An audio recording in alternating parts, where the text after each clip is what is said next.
Ha sido largo el viaje, pero al fin llegué. Dios les bendiga. Bienvenidas, bienvenidos a este devocional Maná Fresco. Hoy ya es el lunes 10 de junio del 2024, a las 6:47 de la mañana. Término de nuestra sexta semana recibiendo revelación divina a través, desde la parábola del sembrador. Hemos analizado con detalle por qué razón caen las cifras en estos porcentajes que Mateo nos brinda en relación con la productividad en esta parábola. Y es porque los porcentajes caen del 100 al 30. Oiga, llegando hasta el 0. Aquí parte de la revelación de lo que la Biblia no dice, pero está en la mente y en el corazón de Dios y nos lo ha dicho acá, es que cayó del 30 hasta el 0 también. En tiempo del sacerdote Zacarías, tema que ya hemos explicado con detalle la semana anterior. Esta semana vamos a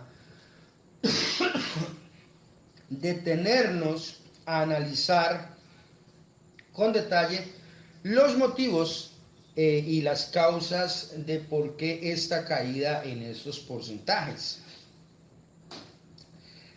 Cada una de las generaciones del pueblo de Israel, a medida que avanzaban en la cronología del tiempo desde Abraham, existieron unas determinantes que los hicieron cada vez más distantes en su relación personal con Dios y que tuvieran menos influencia en el mundo. Esto mismo, a medida que voy leyendo, se vaya pensando en la iglesia. Yo aquí lo voy diciendo con el pueblo de Israel, con hechos comprobados históricamente y registrados en la Biblia de lo que sucedió. Y esta es la base para que usted haga una comparación con lo que pasa en la iglesia, ¿sí? Entonces, uno está escuchando esto y está pensando en lo que pasa en la Iglesia Universal de Cristo. Existieron unos determinantes que hicieron cada vez más distante en su relación personal con Dios y que tuvieran menos influencia en el mundo. Por el contrario, el mundo cada vez nos influenció más con sus sistemas de creencias y filosofías. Oiga, entre ellos los lunes festivos. Esta fiesta de hoy es una fiesta pagana. Pero ahí está la iglesia encaramada en el asunto. No va a trabajar, duerme hasta tarde, dice, bueno, hoy es festivo, pues hoy no necesito leer la Biblia porque es festivo. Satanás no ataca los festivos. Pareciera que la iglesia se casó con esa idea de que el diablo anda como de vacaciones también, ¿no? Los sábados, los domingos y los lunes festivos, ¿no? Se va como de puente, no sé para dónde. Eso cree la iglesia. ¿Sí? Póngale cuidado. O por lo menos no es que lo crea, sino que el comportamiento de la iglesia en un día como hoy es igual al mundo. ¿Sí? Muchos dicen, bueno, hoy es festivo y no leo la Biblia, hoy no oro, hoy no hago nada. Póngale cuidado. Por el contrario, el mundo cada vez los influenció más con sus sistemas de creencias y filosofías, lo que iba en detrimento de lo que Dios les había expresado a través de la Torá y los profetas al pueblo de Israel. Ellos debían influenciar al mundo. El mundo debía ser influenciado por ellos, no ellos por el mundo. A través de esta premisa, Dios quería enseñarle a todo el universo civilizado y conocido entonces cómo debían vivir. Dios quería establecer a través de Israel como modelo del mundo, primero para enseñarlos a vivir y luego para enseñarlos a entablar una relación de amistad íntima con Él. Esto es que a través de Israel Dios quería enseñarle a todas las naciones cómo ser amigos de Dios. Esto solo se logró en la generación de Abraham, paradójicamente cuando la nación no existía. No existía realmente, sino solo existía como una familia. La promesa que Dios le había dado a Abraham era: en tu simiente serán benditas todas las familias de la tierra. Génesis 22, 18. Pero desde Abraham, que es el 100, a medida que avanzamos en el tiempo y el pueblo de Israel se desarrolla y se multiplica, los porcentajes van cayendo porque su influencia fue cada vez menor. Cada vez fueron más influenciados por el mundo hasta en tiempos de Jesús terminar siendo esclavos del Imperio Romano en su propia tierra. Y de la misma forma, la disminución en los porcentajes nos muestran también la disminución en la intensidad de la relación del pueblo con su Dios, hasta terminar en un sistema de creencias y rituales que no reflejaban para nada el tipo de relación que Dios quería tener con ellos. Uy, aquí estoy viendo mucha iglesia evangélica. Yo voy a volver a leer ese pedacito. La disminución en los porcentajes nos muestra también la disminución en la intensidad de la relación del pueblo con su Dios, hasta terminar en un sistema de creencias y doctrinas con rituales que no reflejan para nada el tipo de relación que Dios quiere tener con ellos. Sí, ahí miro a más de una iglesia evangélica, ¿verdad? Las generaciones de antes, las primeras y después las que llegaron posteriormente, hicieron que estos porcentajes fueran decayendo hasta el cero, y las determinantes, la constante o las causas son las siguientes. Primero, un abuso en las convicciones nacionalistas por la presencia en medio de ellos de un templo, el templo de Jehová, una estructura magnífica construida en tiempo de Salomón con los mejores materiales como madera de cedro, oro, plata, todo tipo de piedras preciosas, marfil y cristal. Para los israelíes, el templo representaba la presencia de Dios en medio de su pueblo, en medio de la tierra prometida. Esto es que para ellos, mientras el templo existiera, Dios estaría ahí. Y como Dios es inmutable y todopoderoso, para ellos era inconcebible que el templo algún día fuera destruido, porque era el templo del Dios todopoderoso. Esto quiere decir que ellos estaban seguros que siempre contarían con la presencia de Dios, sin importar las circunstancias o su manera de vivir. Acá estuvo su gran equivocación. Segundo, una clase sacerdotal que presidía las ceremonias rituales en este templo, que cada vez se apartó más de sus convicciones divinas para acomodarse en las conveniencias humanas. Uy, por ahí estoy viendo mucho pastor evangélico. Espere, yo vuelvo y leo ese pedacito que me gustó.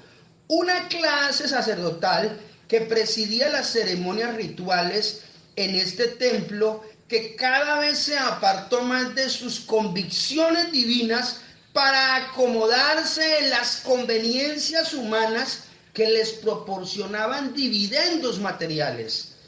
Y estas relaciones humanas eran su relación con reyes y príncipes propios y o extraños. Para el día de hoy es con políticos y diputados y senadores y cuanto lagarto se pasea por ahí con cuello blanco, ¿no? Bueno, sigamos adelante. Tercero, dejaron de condenar la maldad representada en el pecado y la injusticia. En la mente y en el corazón de Dios, el pecado y la injusticia debían ser extraños a la vida cotidiana del pueblo de Israel. Pero desafortunadamente, en cada siguiente generación, el pecado de la injusticia se hicieron más familiares para los israelíes, más cotidianos, menos extraños para cada miembro de la nación. Quienes iniciaron este decaimiento moral fueron los reyes de Israel y sus príncipes por sus tratos comerciales y de matrimonios con reinas o princesas paganas que llevaron sus religiones y creencias y filosofías extrañas a Jerusalén. Al principio de este proceso prevalecieron la voz de los sacerdotes sobre la del rey. Por ejemplo, Natán frente a David. David se metió con la mujer de Urías, Betsabé, y pasó lo que pasó. Después miramos con detalle qué fue lo que pasó. Tengo una experiencia maravillosa que el Señor me regaló. Después hablamos de eso. Aparto 40 días para eso, no se afane. El asunto es que David pensó que la morcilla no era negra, hasta que apareció Natán, le dio cuántos pares son 3 moscas y David tuvo que arrepentirse. Al principio prevaleció la voz del sacerdote sobre la del rey, recomponiéndolo, llamándole la atención, corrigiendo su camino y sus decisiones. Al final terminó prevaleciendo la voz del rey y de los príncipes con sus dádivas o amenazas. Recuerda que el rey Manasés mandó a asesinar al profeta Isaías, aserrándolo vivo en el palacio real. Había que de alguna manera callar al siervo de Dios. Este proceso de degradación para Dios llegó al colmo cuando es asesinado siglos después Zacarías, hijo de Berequías,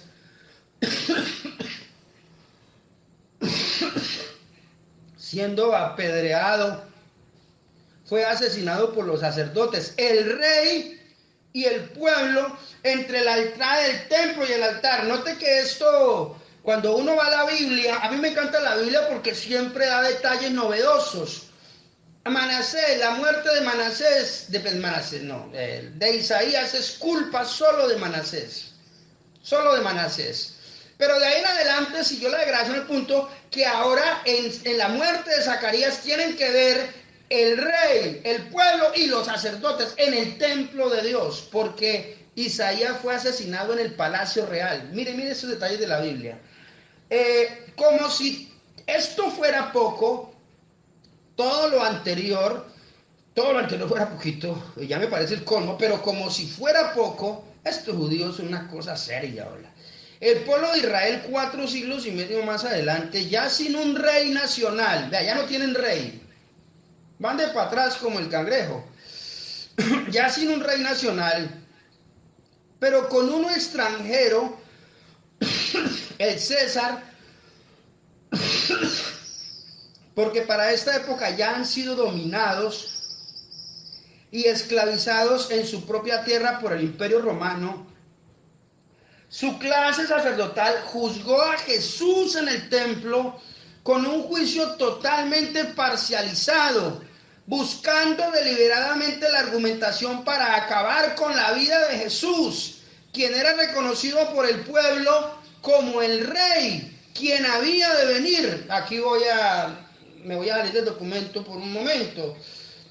No se asesinó a Jesús en el templo, pero en el templo es donde se busca el argumento, la excusa parcializada, el pretexto injusto es en el templo para poderlo matar.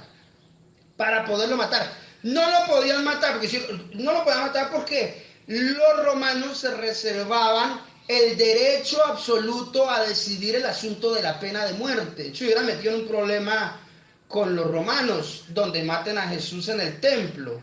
Estoy diciendo, exponiendo la realidad histórica, la contextual acá, para que miremos que el templo siguió siendo el punto donde se ejecutó primero la muerte de Zacarías físicamente, pero ahora se maquina la muerte de Jesús en el templo nuevamente. Paradójicamente, Pilato, la autoridad romana más inmediata a los judíos, frente a la cual debían comparecer para este cometido, pues los romanos se reservaban el derecho de decidir en su imperio el asunto importante de ejecutar la pena de muerte, se da cuenta que es completamente injustificada la argumentación de los sacerdotes para dar muerte a Jesús, y en una ceremonia pública intenta Pilato por todos los medios dejarlo libre. Finalmente prevalece la voluntad de los sacerdotes quienes hostigando en masa a todo el pueblo, clamaban a gran voz: crucifícale, crucifícale, crucifícale. Ahora pasa esto, pero en el palacio, se invierten los papeles.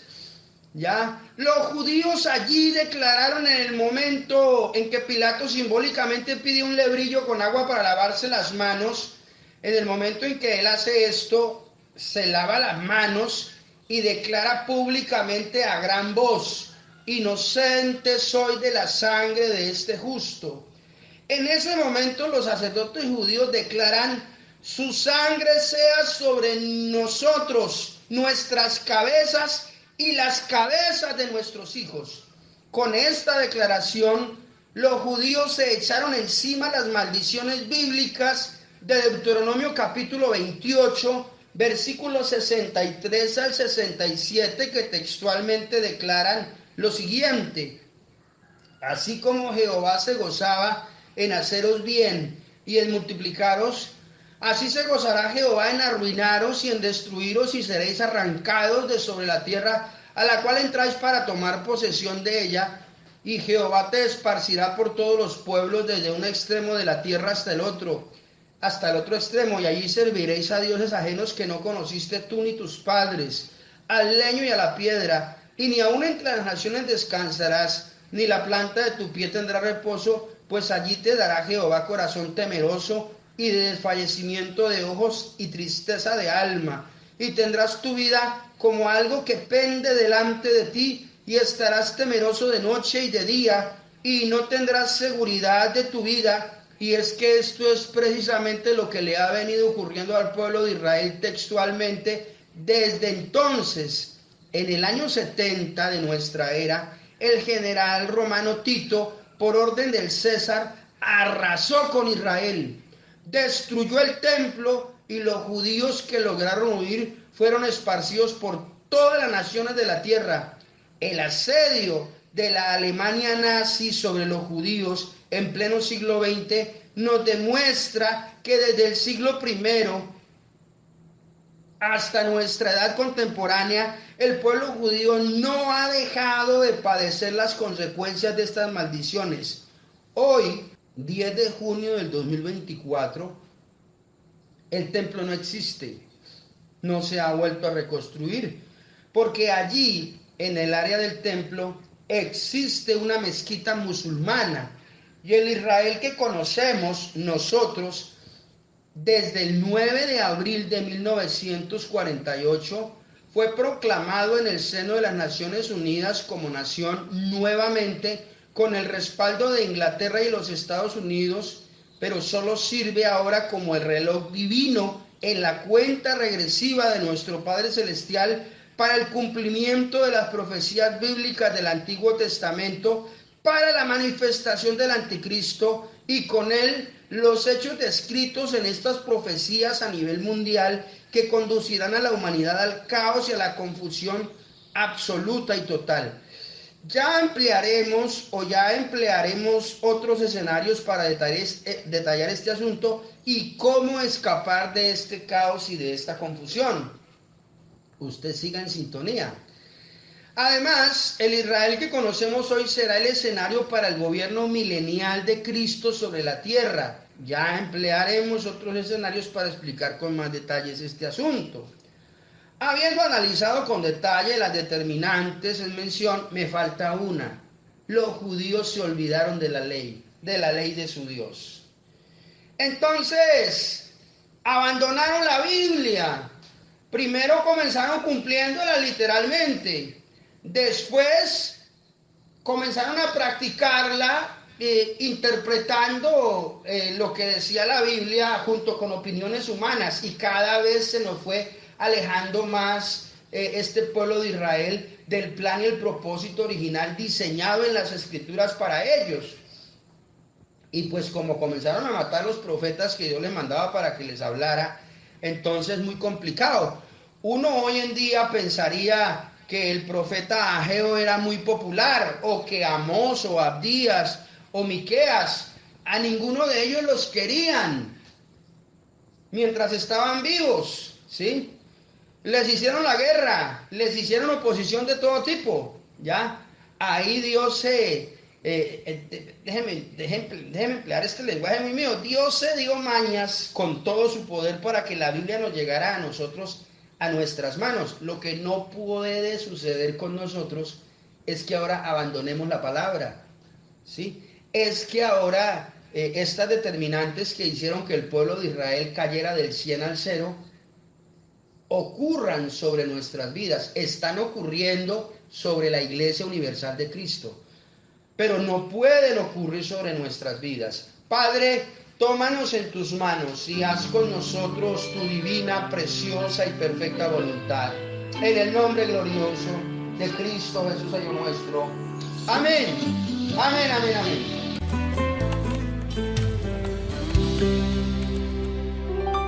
Me dice que me ama cuando escucho llover. Me dice que me ama con un atardecer. Lo dice sin palabras, con las olas del mar. Lo dice en la mañana, con mi respirar.